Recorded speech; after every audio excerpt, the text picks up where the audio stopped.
بسم اللہ الرحمن الرحیم۔ السلام علیکم۔ ساتھ بیٹھ کر مل جل کر کھانا اللہ کو پسند ہے۔ رسول اللہ صلی اللہ علیہ وآلہ وسلم نے ارشاد فرمایا، اللہ سبحانہ و تعالیٰ کے ہاں سب سے پسند کھانا وہ ہے جس میں کھانے والے ہاتھ زیادہ ہوں۔ فضیلت درود پاک۔ شہنشاہ مدینہ قرار قلب سیدنا صلی اللہ علیہ وآلہ وسلم کا فرمان، جس نے کتاب میں مجھ پر درود پاک لکھا تو جب تک میرا نام اس میں رہے گا فرشتے اس کے لیے استغفار یعنی بخشش کی دعا کرتے رہیں گے۔ اللہ تبارک و تعالیٰ کے آخری نبی صلی اللہ علیہ وآلہ وسلم نے فرمایا، میرا جو امتی اخلاص کے ساتھ مجھ پر ایک مرتبہ درود پاک پڑھے گا، اللہ پاک اس پر 10 رحمتیں نازل فرمائے گا، اس کے 10 درجات بلند فرمائے گا، اس کے لیے 10 نیکیاں لکھے گا اور اس کے 10 گناہ مٹا دے گا۔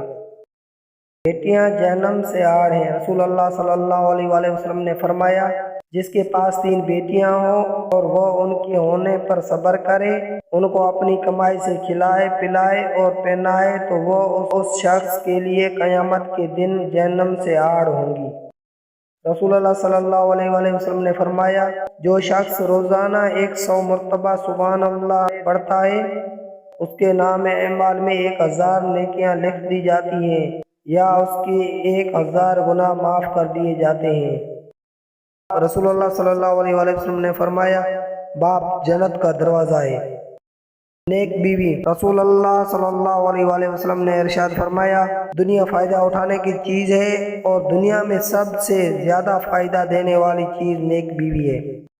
سفید لباس۔ نبی کریم صلی اللہ علیہ وآلہ وسلم نے فرمایا، سفید کپڑے پہنو کیونکہ یہ زیادہ پاکیزہ اور عمدہ لباس ہے۔ قبر کی سختی۔ نبی کریم صلی اللہ علیہ وآلہ وسلم نے فرمایا، میں نے قبر سے زیادہ کوئی اور بھیانک منظر نہیں دیکھا، یا اللہ قبر کی سختی سے ہماری حفاظت فرما۔ خالہ جان۔ رسول اللہ صلی اللہ علیہ وآلہ وسلم نے فرمایا کہ خالہ ماں کی جگہ ہوتی ہے۔ حدیث مبارکہ۔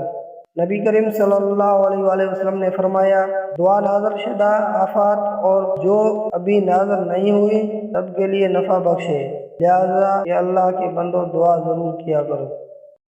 حدیث نبوی۔ رسول اللہ صلی اللہ علیہ وآلہ وسلم نے ارشاد فرمایا، وہ شخص جنت میں نہیں داخل ہوگا جس کے دل میں رائی کے دانے کے برابر بھی تکبر اور غرور ہوگا۔ حضرت عبداللہ بن عمر سے روایت ہے کہ رسول اللہ صلی اللہ علیہ وآلہ وسلم نے فرمایا کہ نماز بغیر طہارت وضو کے قبول نہیں ہوتی اور مال غنیمت میں سے چوری کیے ہوئے مال سے دیا گیا صدقہ قبول نہیں کیا جاتا۔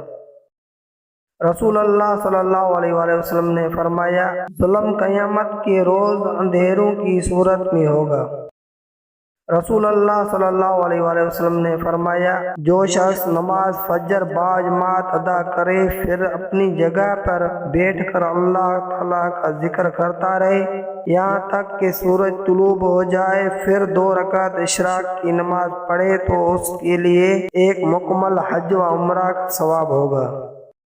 اللہ سے یہی دعا مانگا کرو، اے اللہ جو میرے مقدر میں نہیں لکھا اس کی کوشش اور تمنا میں مجھے مبتلا نہ کرنا، اور جو میرے تقدیر میں لکھ دیا ہے اسے میرے لیے آسان کر دینا، آمین۔ آپ دوستوں سے گزارش ہے، آپ نے میرا چینل اسلامی ٹاپکس ابھی تک سبسکرائب نہیں کیا تو سبسکرائب کریں اور بیل آئیکن کو پریس کریں تاکہ میری اس طرح کی ویڈیو آپ کے پاس ہمیشہ آتی رہے، اور ویڈیو کو لائک کریں اور دوستوں کے ساتھ شیئر کریں۔ پھر ملیں گے نیکسٹ ویڈیو میں۔ اللہ حافظ۔